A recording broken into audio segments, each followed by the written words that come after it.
আমরা ভগবানে নির্ভরশীল হই কখন? অনেক ধরনের লোক ভগবানে বিশ্বাসী। কেউ ভয়ে হয়, তার কারণ ছোটবেলা থেকেই শুনে আসছি এইটা করো নইলে ঠাকুর পাপ দেবে। আমরা ঈশ্বর বিশ্বাস করে আসছি। কেউ বলছে যে ঠাকুরের কাছে এটা চা, ঠাকুর দেবে। তার মানে ঠাকুর একটা চাওয়ার বস্তু, লেনদেনের বস্তু, দেয়া নেয়ার বস্তু। আবার অনেকে অদ্ভুত অদ্ভুত রকমের বিভিন্ন ভাবনা থেকে, আবার কেউ ভক্তিভাবে করে যারা, এবং সেই এই যতগুলো ঈশ্বরে ভক্তি বলছি, এই ভক্তি কিন্তু আমাদের জীবনে যখন দুঃসময় আসে তখন সেই ভক্তিটা টলে যায়।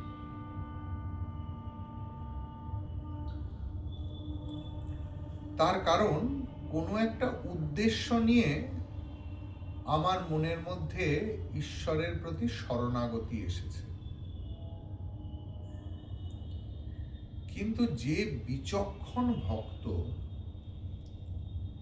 যে বুদ্ধিমান ভক্ত, যে বিবেকী ভক্ত, সে কিন্তু চিন্তা করে যে আচ্ছা, আমি এখানে আসার আগে কেউ যদি আমাকে বলতো, জানেন মহারাজ, এখানে একটা ফাঁকা মাঠ ছিল,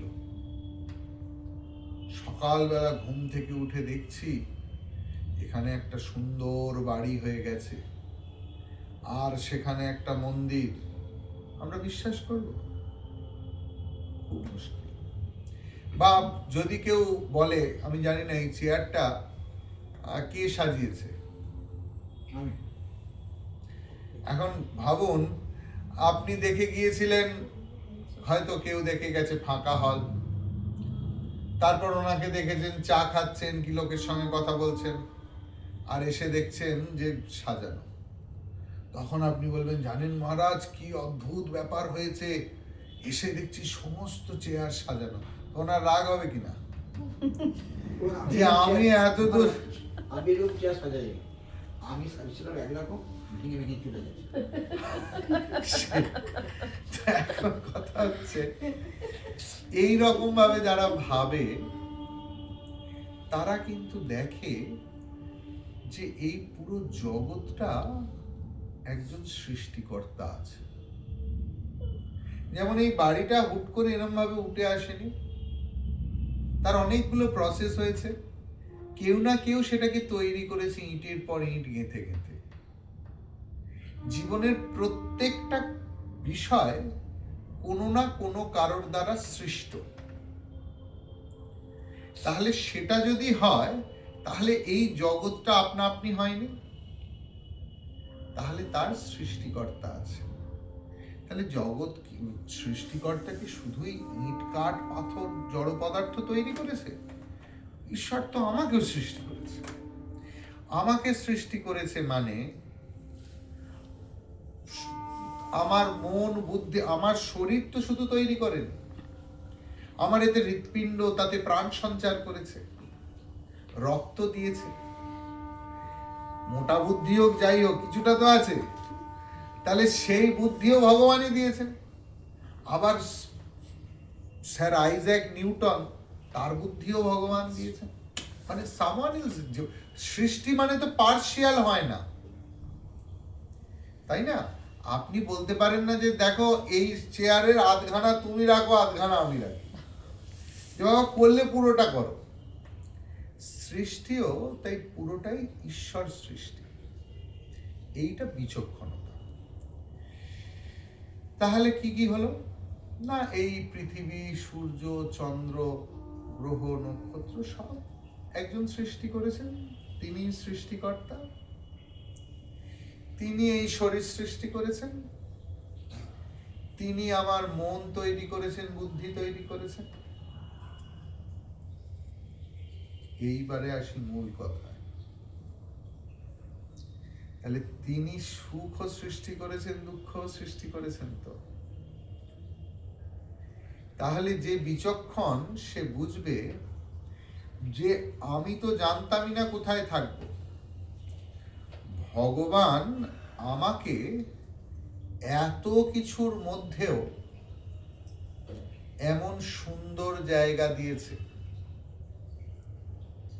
এমন সুন্দর সৎসঙ্গের অবকাশ দিয়েছে, এমন সুন্দর স্বদেশ আই ফাউন্ডেশন দিয়েছে, এমন সুন্দর জায়গা যে ছোট থেকে আমি ভাবি আমি মানুষের সেবা করব, কোনো একটা ভালো জায়গায় যাব, সেই জায়গায় দিয়েছেন।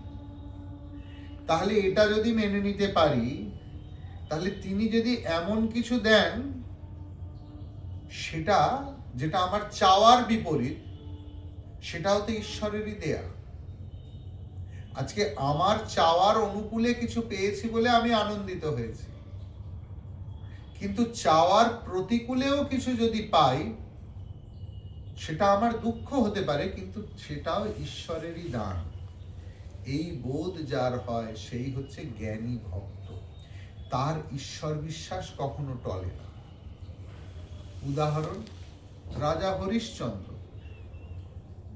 অত বড় রাজত্ব, কিন্তু আমরা যদি ভেবে দেখি যে মানুষটার ভক্তি এবং জ্ঞান সত্য রক্ষা পরীক্ষা করার জন্য তার স্ত্রী গেল, পুত্র গেল, রাজত্ব গেল, সব গেল, কিন্তু ওই একটা জায়গায় অটল। অর্থাৎ বিচার এবং বিশ্লেষণ করে যে মানুষ ভক্তি পথে আসে তার ভক্তি কখনো টলে যায় না। বোঝা গেছে? বুঝেছো তো মা?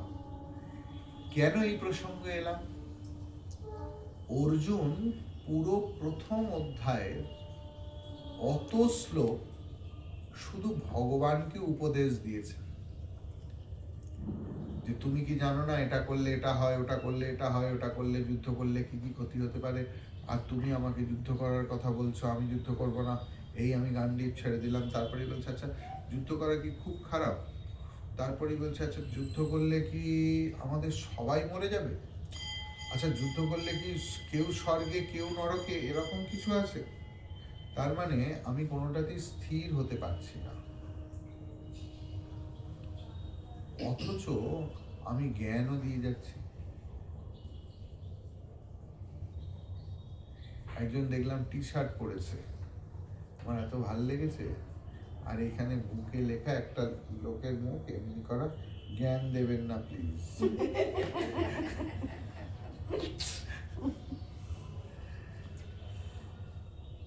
আমাদের জীবনেও ঠিক এইরকম অবস্থা। আমরা জীবনে ঠিক করতে পারি না কোনটা করব, কোনটার পথ নেব। আমরা সহজটাকে চুজ করার চেষ্টা করি। ভক্ত যত ঝড়ঝঞ্ঝাই হোক, নিজের আদর্শ এবং সত্যের পথে ঠিক থাকবে। বিশ্বাস করুন, আজকে গীতা ক্লাস নেওয়ার কথা আমার নয়, আমার তো একটা ফোন কল লাগে, এ মাসে ক্লাস হবে না, আর ওনারাও এত ভালো মানুষ বলবেন আচ্ছা মহারাজ ঠিক আছে। কিন্তু একটা আদর্শকে ধরে রাখা, তার জন্য জীবন দেয়া, তার জন্য বিচার বিশ্লেষণ, ডেডিকেশন, ডিটারমিনেশন, এই সবগুলো লাগে। সুতরাং এইটা হচ্ছে বিষয় যে আমি কতটা ডেডিকেটেড আমার পথের জন্য। এবং এখানে আরো একটা বিষয় বলার কথা, অর্জুন চেষ্টা করছে নিজেকে অ্যাডভোকেসি করার। অ্যাডভোকেসি মানে ওকালতি করা। অর্থাৎ আমরা সব সময় স্বীকার করতে চাই না আমাদের ভুল হয়েছে। আমাদের মনের মধ্যে অহংকার বোধ আমাদেরকে স্বীকার করতে দেয় না আমার ভুল হয়েছে।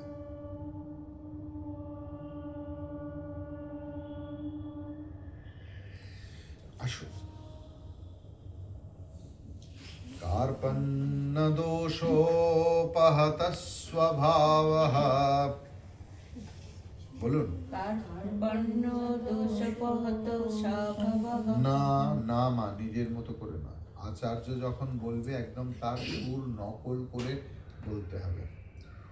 কার্পণ্য দোষোপহত স্বভাবঃ। কার্পণ্য দোষোপহত স্বভাবঃ। উপহতটা তুমি পড়লে কি করে? এখানে লেখা আছে বইতে? আপনি বললেন না? না, উপহতটা সন্ধি করে ভাঙলে। হ্যাঁ। এইটাকে বলে ত্রিষ্টুপ ছন্দ। এটা এইভাবেই পড়তে হবে। সংস্কৃতে বেশ কিছু ছন্দ আছে, যেমন প্রথম শ্লোকটা অনুষ্টুপ ছন্দে। ধর্মক্ষেত্রে কুরুক্ষেত্রে সমবেতায়ুজোৎসবঃ মামকাঃ পাণ্ডবাশ্চৈব কিমকুর্বত সঞ্জয়। তাকে বলে এই ছন্দটা হচ্ছে অনুষ্টুপে। পৃথিবীর যেখানেই এই শ্লোক পড়া হবে এই সুরেই শুনতে পাবে। আর এই যেটা, এটাকে বলে ত্রিষ্টুপ ছন্দ। এটাকে এই সুরেই পড়তে হবে। কার্পণ্য দোষ, আমার নকল করে বলুন, যেরকম আপনারা পুষ্পাঞ্জলি দেন, বলুন না। কার্পণ্য দোষ পহত স্বভাবঃ। কার্পণ্য দোষোপহত স্বভাবঃ। পৃচ্ছামি ত্বাম পৃচ্ছামি ত্বং ধর্ম সম্মূঢ়চেতাঃ। ধর্ম সম্মূঢ়চেতাঃ यच्छ्रेयस्यात् निश्चितं ब्रूहि तन्मे। निश्चितं ब्रूहि तन्मे। शिष्यस्ते अहं शिष्यस्तेऽहं शाधि मां तां प्रपन्नं। तं प्रपन्नं। शाधि मां तां प्रपन्नं।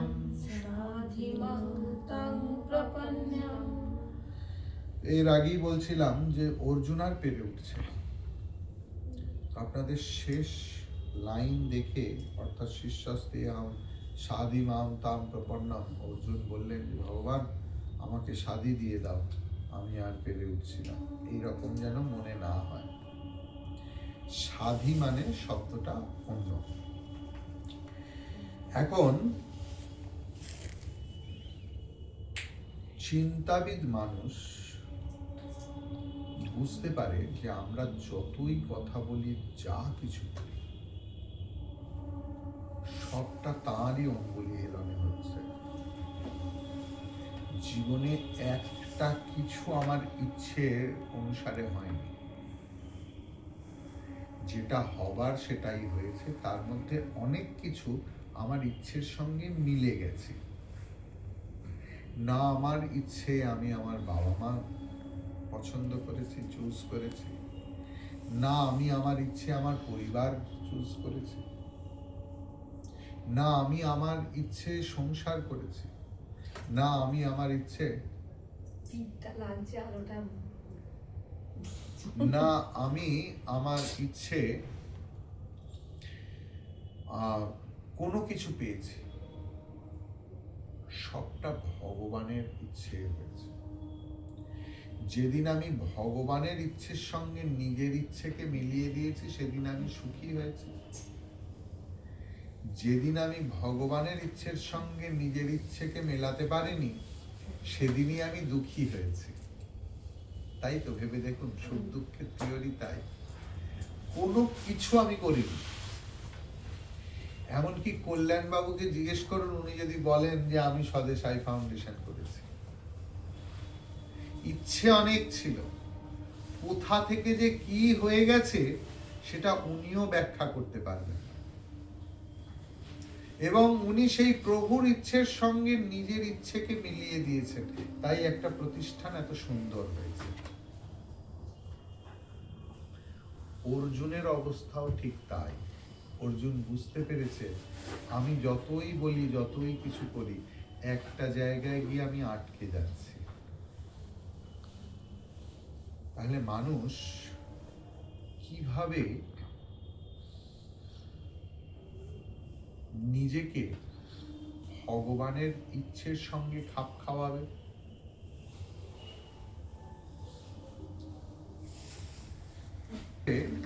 ভগবানের ইচ্ছের সঙ্গে নিজের ইচ্ছাকে মেলাবে।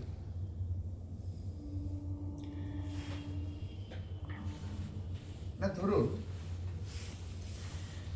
এই ছেলেটি তার নিজের কাজ আছে, সে কত দূর থেকে এইটি মহারাজের ঠান্ডা লাগবে এগুলো নিয়ে এসছে। কেন নিয়ে এসছে? ভালোবাসা আছে, শ্রদ্ধা আছে। কেননা ওর তো আমার থেকে পাওয়ার কিছু নেই, আমি চাকরিও দিতে পারি না, টাকা পয়সাও দিতে পারি না, আমি কিছুই দিতে পারি না।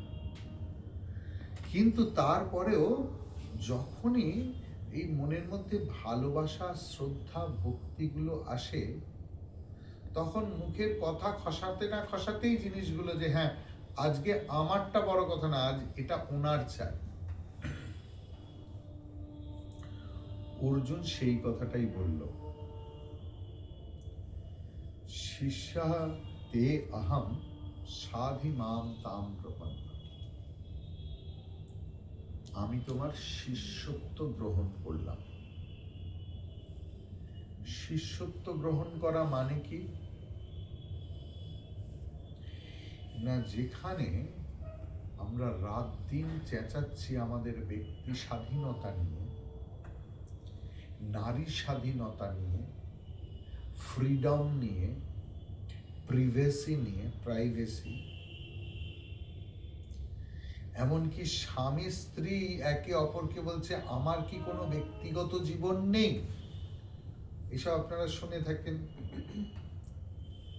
আমি তো শুনে থাকি। আমার কাছে রাত দিন লোকজনরা আসে আর অভিযোগ করে, বলুন মহারাজ আমার কি একটা কোনো ব্যক্তি স্বাধীনতা নেই? এও বলছে ও বলছে। সেখানে শিষ্যত্ব গ্রহণ মানে একজনকে আহ্বান করা, প্লিজ রুল ওভার মি।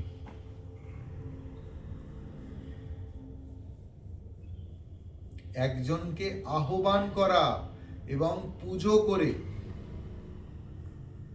যে তুমি আমার দায়িত্ব নাও, তুমি যা বলবে আমি তাই করব,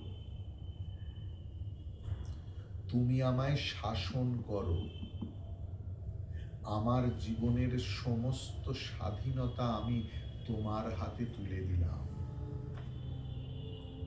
এর নাম শিষ্যত্ব গ্রহণ। শিষ্যত্ব গ্রহণ মানে ফর্ম ফিল আপ করে নির্দিষ্ট দিনে ইন্টারভিউ দিতে যাওয়া, তারপরে নির্দিষ্ট দিনে কাপড়, ফল, মালা নিয়ে চলে গেলাম, মাইকে করে মন্ত্র বলে দেয়া হলো, তারপরে আর গুরুদেবের সঙ্গে কোনো দেখাই হলো না, একদম সেই পদ্মফুল হাতে নিয়ে। গুরু দীক্ষা মানে গুরুর সঙ্গে আন্তরিকভাবে মনের কথা রোজ তাকে বলা, তুমি আমায় শাসন করো।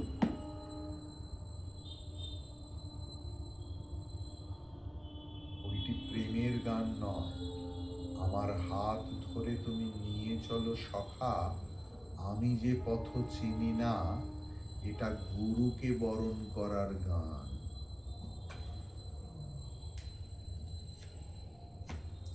আমরা ভগবদ গীতার 2য় অধ্যায়ের 7ম শ্লোকে সেই একই কথার অনুরণন শুনতে পাই, শিষ্যঃ তে অহম সাধি মাম তাম প্রপন্নম। ভগবান আমার যা দেয়ার ছিল দিয়েছি, বলার ছিল বলেছি, আমি তোমার শিষ্যত্ব গ্রহণ করতে চাই, তুমি আমায় গ্রহণ করো, আমি তোমার কাছে নিজেকে সঁপে দিলাম, আমি তোমার শরণাগত। ক্লিয়ার? আপনারা দেখবেন যতক্ষণ না অর্জুন বলা শেষ করেছে ভগবান একটি শব্দ বলে। ভগবদ গীতা খেয়াল করে দেখবেন, যেখানে শিষ্যের গুরুভাব থাকে সেখানে গুরুর একটা শব্দ মুখ দিয়ে বেরোয় না। সে শোনে, ও তাই, আচ্ছা আচ্ছা। এরকম বাচ্চা ছেলে বলে, জানো আজকে আমি এইটা চাগিয়ে চাগিয়ে নিয়ে এসেছি, আর মা বলে, বাবা তাই, এইটা নিয়ে এসেছিস? সে পৃথিবীর সব থেকে বড় যে ওয়েট লিফটার, তার ছেলেও এসে বলে, জানো আজকে আমি এইটা বয়ে বয়ে নিয়ে এসেছি। আর বাবা বলে, বাবা ওটা নিয়ে এসেছিস? তো গুরু তখন উপদেশ দেয় যখন শিষ্য তার নিজের জ্ঞান বুদ্ধিতে অসহায় বোধ করে, যখন তার নিজের জ্ঞানের পরিধি প্রায় সমাপ্ত হয়ে আসে, তখনই ঠিক ঠিক শরণাগতি আসে। তখন মুখের শব্দ বন্ধ হয়ে গিয়ে মানুষ সরল হয়ে যায়, আর সরল হলেই আমরা তরল হয়ে যাই। তখন শুধু চোখের জলটুকু পড়ে থাকে। ক্লিয়ার? চলুন আমরা নেক্সট শ্লোক দেখি।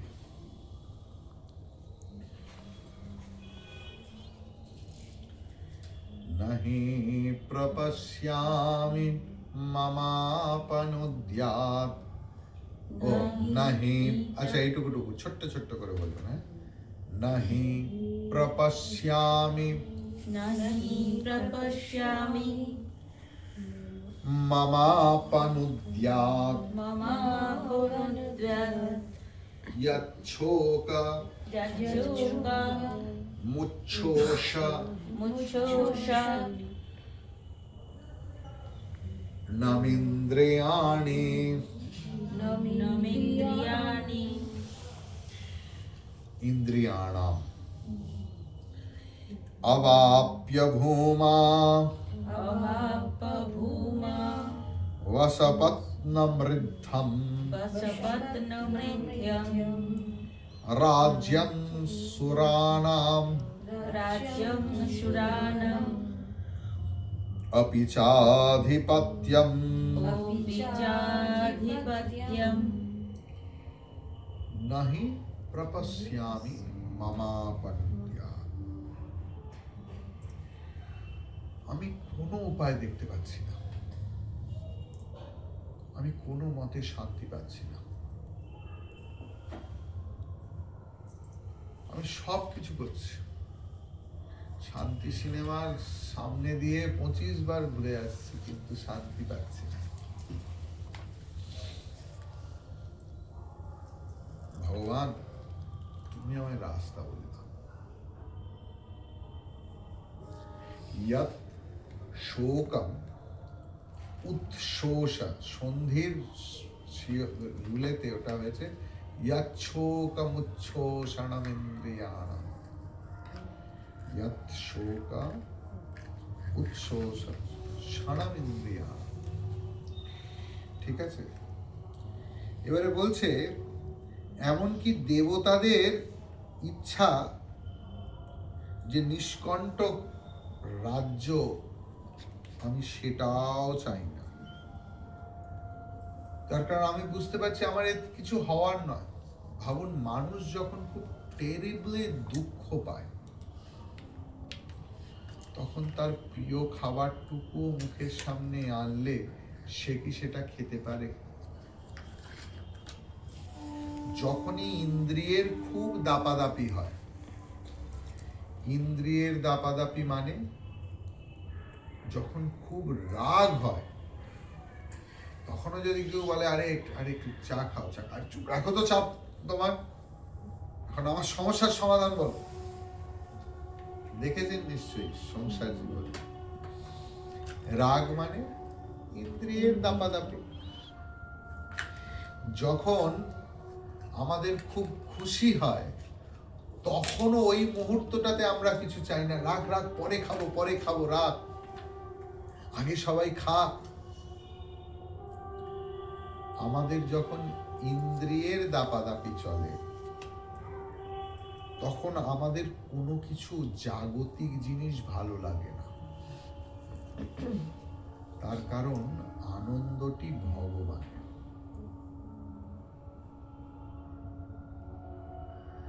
এই পাখাটা ধরুন আপনাদের কারেন্ট চলে গেছে, সাপোজ কিচ্ছু নেই,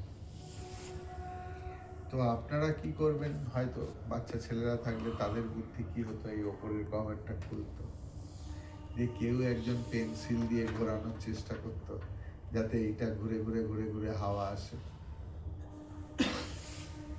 তাতে বেশ মজাও হতো, খেলাও হতো। এখন কারেন্ট এসে গেছে, সুইচ দিয়ে দিলেন, তখন কি আর এইসব ভালো লাগবে? যখন মন আনন্দের উৎস পথে মিলে গেছে তখন আর বাইরে থেকে আনন্দ পাওয়ার দরকার পড়ে না। যোগী মুনি ঋষিদের কেন অন্যান্য কিছুতে ভালো লাগতো না? আমাদের অন্যান্য কিছু কেন ভালো লাগে না? আমাদের সেই বস্তুগুলো আনন্দ প্রদান করে। কেউ পুজো করে আনন্দ পায়, কেউ ধ্যান করে আনন্দ পায়, কেউ জপ করে আনন্দ পায়, কেউ লোক খাইয়ে আনন্দ পায়, কেউ লোকের বাড়ি গিয়ে খেয়ে আনন্দ পায়, কেউ জিনিস কিনে আনন্দ পায়, কেউ জিনিস দিয়ে আনন্দ পায়। কিন্তু আনন্দটা কোনো কিছুর ওপর নির্ভর করছে, এমনকি আমার আনন্দ আমার জপ করার ওপরেও নির্ভর করছে। কিন্তু যখন মানুষটা সমাধিতে, তখন কে কার জপ করবে, কে কার ধ্যান করবে, কে কার উপাসনা করবে? যার জন্য সবকিছু পাওয়া, তাকে যখন পেয়ে গেছি তখন আর কিছু লাগে? যেটা পাওয়ার জন্য আমার যত কিছু, সবকিছু, সেটা যখন পেয়ে গেছি তখন তো আর কিছু লাগে না। আমি স্বদেশে আসার জন্য ট্যাক্সি ধরতে পারি, সেই গাড়ির কোয়ালিটি হতে পারে মার্সিডিজ বেঞ্জ নাকি অ্যাম্বাসাডার, বাইক স্কুটি নাকি সেই পুরনো M80, এনিথিং এলস। কিন্তু যখন স্বদেশে পৌঁছে যাই তখন সমস্ত যাত্রা বন্ধ হয়ে যায়, তাই তো? এবারে ঠিক উল্টোটা ভাবুন, যখন মানুষ চরম অখুশি তখনও কিন্তু ইন্দ্রিয় সুখ দিতে পারবে না। বোঝা গেল? অর্জুন এখানে শ্রীকৃষ্ণের পরামর্শে চলতে উদ্গ্রীব হলেও কি করে যে তার অন্তর্বেদনার উপশম হবে সে বিষয়ে নিশ্চিত নয়। এমনকি কেন এই বেদনা তাও হয়তো ভুলে গেছে। অর্জুনের সমস্ত ইন্দ্রিয় সমূহ এই অসহ্য মনোবেদনায় এত পীড়িত যে তিনি এখন যথাযথ দেখতে শুনতেও যেন অক্ষম। আমাদের যখন ওই রকম চরম অবস্থা আসে, আমরা সত্যিই দেখতে পাই না, শুনতে পাই না, কিছুই পারি না। যে কোনো স্বাভাবিক ব্যক্তি তার মানসিক সমস্যার আশু সমাধান চেয়ে উদ্বিগ্ন হতে পারেন, যাতে তিনি শীঘ্র শান্তি ফিরে পান। অর্জুন বেচারাও তার নিজের মতো করে এই শোক থেকে নিস্তার পাওয়ার চেষ্টা করছেন, কিন্তু অনুভব করলেন যে ত্রিলোকের নিরঙ্কুর আধিপত্য তার শোক প্রশমিত করতে পারবে না। অর্জুনের শোক উপশমের জন্য তার যে ব্যগ্রতা, তার উপলব্ধি যেন প্রকৃতপক্ষে মর্তের সীমা ছাড়িয়ে অমর্তের সন্ধানে পাড়ি দেয়ার উদগ্র ইচ্ছা রূপেও ব্যাখ্যা করা যায়। তার এখন বিবেক বিচারের প্রয়োজন, যা ঋষিকেশ গীতার মাধ্যমে অর্জুনের ওপর বর্ষণ করবেন। অর্থাৎ আমাদের যখন শ্রীরামকৃষ্ণকে জিজ্ঞেস করেছিল যে আমাদের কবে হবে, তাতে ঠাকুর একটা গল্প বলেছিলেন যে দেখ, তোরা যেরকম প্রশ্ন করেছিস এরকম আর এক শিষ্য প্রশ্ন করেছিল তার গুরুকে। তার গুরু প্রশ্ন শুনে উত্তর না দিয়ে বলল, চ আমরা দুজনে একটু চান করে আসি। গুরু আর শিষ্য পুকুরে বা নদীতে স্নান করতে গেছে। গিয়ে শিষ্য যেই ডুব গেলেছে, গুরু তার মাথাটা এমনি করে ধরে জলের মধ্যে। আর সে তো দম নিতে পারছে না, বাবা গো মা গো, ছেড়ে দাও ছেড়ে দাও ছেড়ে দাও, এরকম চলছে। যখন প্রাণ যায় যায়, গুরু তখন তুলেছে। গুরুদেব এটা কেন করলেন? ভগবান লাভের জন্য যখন এই রকম হাঁটু পাটু অবস্থা হবে, তখন ভগবান লাভ। শ্রীরামকৃষ্ণ মা মা বলে কাঁদতে কাঁদতে মাটিতে, এই শুকনো মেঝেতে, রাস্তায় গা হাত পা ছড়ে ফেলতেন। ব্যাকুলতা তিনি দেখিয়ে দিয়ে গেছেন। তিনি শুধু গল্প বলেননি, তার জীবন দিয়ে তিনি দেখিয়ে দিয়ে গেছেন যে ভগবানের জন্য কতটা ব্যাকুল হতে হয়, কতটা ব্যাকুল হলে তবে তাকে পাওয়া যায়।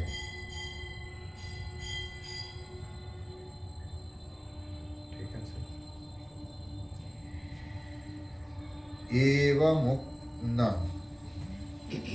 एवमुक्त्वा ऋषिकेशं ऋषिकेशं गुडाकेशः परन्तप गुडाकेशः परन्तप नयोत्स्य इति गोविन्दम् उक्त्वा तूष्णीं बभूवः।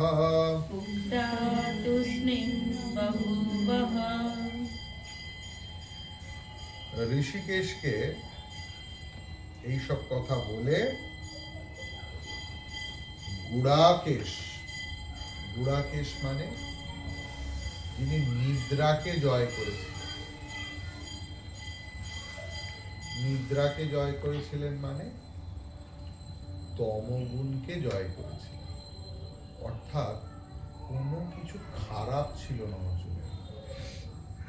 খারাপ থাকলে ভগবান চুজ করতেন না। নরেন্দ্রনাথ যদি আর 5টা সাধারণ মানুষের মতো হতেন, তাহলে শ্রীরামকৃষ্ণ তাকে চুজ করতেন। কোনো একজন শরৎ মহারাজকে বলেছেন যে ঠাকুরের তবু একটা বেশ দৈব প্রভা দেখতে পাই, কিন্তু মায়ের তো সেই সব বুঝতে পারি না। আজকে আমরা মায়ের কথা পড়ি, মাতৃ সান্নিধ্যে পড়ি, শ্রী মায়ের পত্র পড়ি, বিভিন্ন জায়গা থেকে সংকলিত হয়ে বই হয়ে বেরিয়েছে বলে। তখন তো আর সেসব হয়নি। তখন মা রোগে ক্লিষ্ট হয়ে গেছেন, তার রূপও গেছে। তো সেই সময় ভক্ত শারদানন্দজিকে বলছেন যে ঠাকুরের তবু যেন একটা দিব্য বিভা দেখতে পাই, মায়ের তো সেরকম দেখতে পাই না। মা কি সত্যি ভগবতী? তখন শরৎ মহারাজ তাকে বলছেন যে তোমার কি মনে হয় শ্রীরামকৃষ্ণ একজন ঘুঁটে কুড়ুনিকে বিয়ে করেছিলেন? এই যে গুড়াকেশ শব্দের মাধ্যমে ব্যাসদেব বুঝিয়ে দিলেন যে ভগবানের যথার্থ বন্ধু হতে গেলে তমগুণ ছেড়ে দিতে হবে।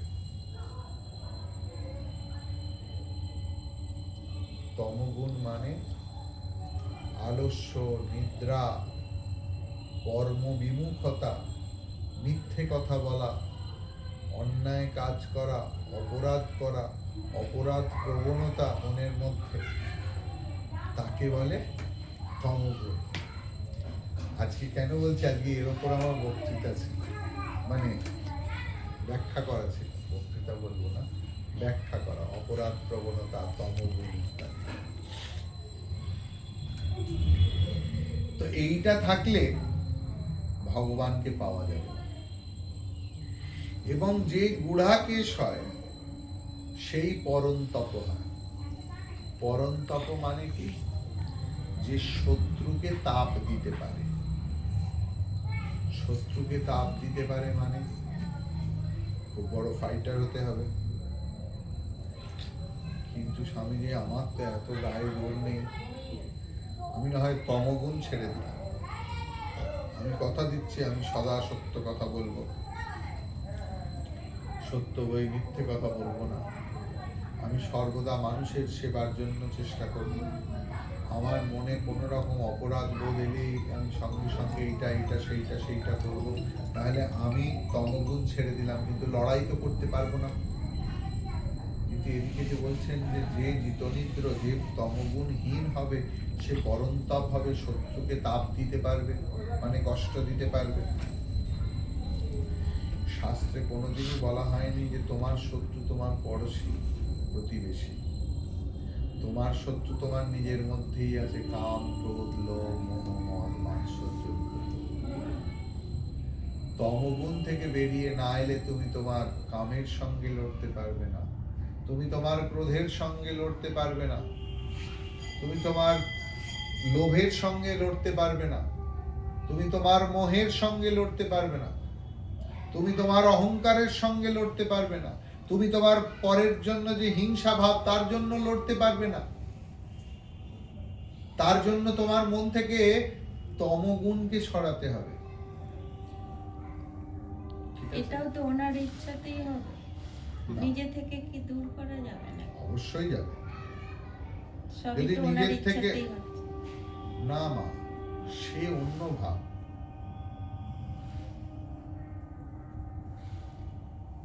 সে শ্রীরামকৃষ্ণ বলতে পারে, আমরা পারি না। সে কি কথা?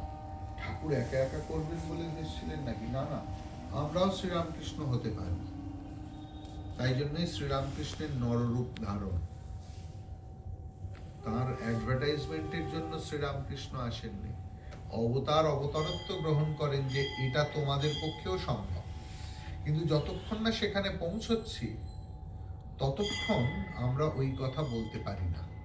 তার কারণ আমাদের মধ্যে তীব্রভাবে আমাদের অহংকার গিজ গিজ গিজ গিজ গিজ গিজ গিজ গিজ করছে। আমরা ঈশ্বর নির্ভর সম্পূর্ণ জীবন যাপন করি না। আমরা সেই ব্রাহ্মণের মতো অবস্থা। ব্রাহ্মণ খুব সুন্দর বাগান করেছে, আর একটা বাছুর ঢুকে পড়েছে, সে একদম খেয়ে তছনছ করে ফেলেছে। আর ব্রাহ্মণ গিয়েছে সবেমাত্র একটু স্নান করতে, গেটটা একটু খোলা ছিল। সে বাছুরটাকে মারতে মারতে এমন হয়েছে যে বাগানের গোড়ায় মরেই গেছে। একে হত্যা করা পাপ, তার উপর গো হত্যা, এ তো ব্রহ্ম হত্যার সামিল। তার যে কত তলায় নরকে ঘর হবে কেউ জানে না। তখন সে উপায় বাতলালো, আরে আমি কেন ভয় পাচ্ছি, আমি তো পুরুষ সুক্তম পড়েছি। সেখানে বারবার বলছে যে হাতের দেবতা ইন্দ্র, আমি তো মারিনি, ইন্দ্র মেরেছে, আমার মারার শক্তি কোথায়? ইন্দ্রিয়ের অধিষ্ঠাত্রী দেবতা আছে, চোখের একজন দেবতা, নাকের একজন দেবতা, হাতের একজন দেবতা, হাতের দেবতা মেরেছে। খুব ভালো কথা, সত্যি সত্যিই তাই। এদিকে ইন্দ্র বেচারা পড়েছে মহাফ্যাসাতে। ইন্দ্র বলছে যে আমি কোনো কিছু করলাম না। আর এখনকার ভাষায় যদি ছেলে মেয়েদের ভাষায় বলতে, যে আমি কেস খেয়ে গেলাম, লোকে বলে না, তার হয়তো কেউ পাশের লোক আছে, সে হয়তো বলবে চাপ নিস না ভাই। এসব ছেলেদের ভাষা শুনি তো, চাপ নিস না ভাই, তাহলে কি করবো? তাহলে তুই একটু চিল কর। ভাষার সব মানে কোথায় যে কোথায় তার গতি বোঝা যায় না। দেখেন ইন্দ্র সে চিন্তা করলো বিষয়টা। মাস 6 পরে ইন্দ্র বলছে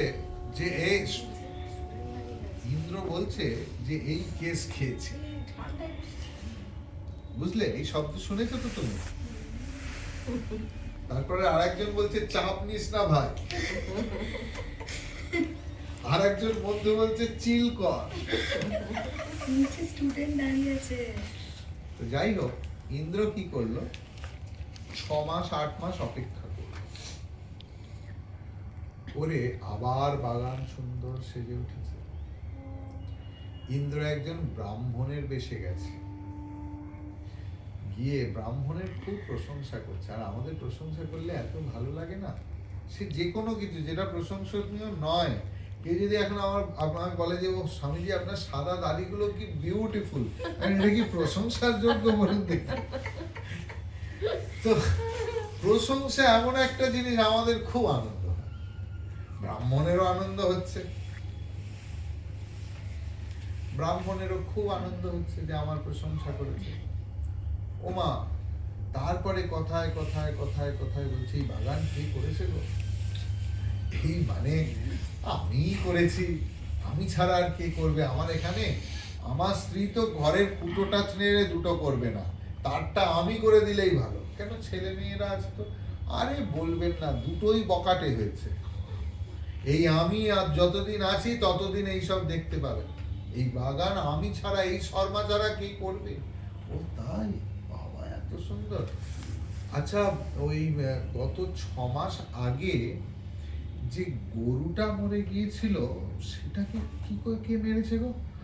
আগে বলতে গিয়েছে চেপে গেছে। তখন বলছে কেন ইন্দ্র মেরেছে? তখন ইন্দ্র প্রকট হয়েছে। ও, যখন ভালো কাজ হয়েছে তখন আমি করেছি, আর যখন খারাপ কাজ তখন ভগবানের ইচ্ছে ছাড়া কোনো কাজ হয় না, এ যুক্তি চলবে না।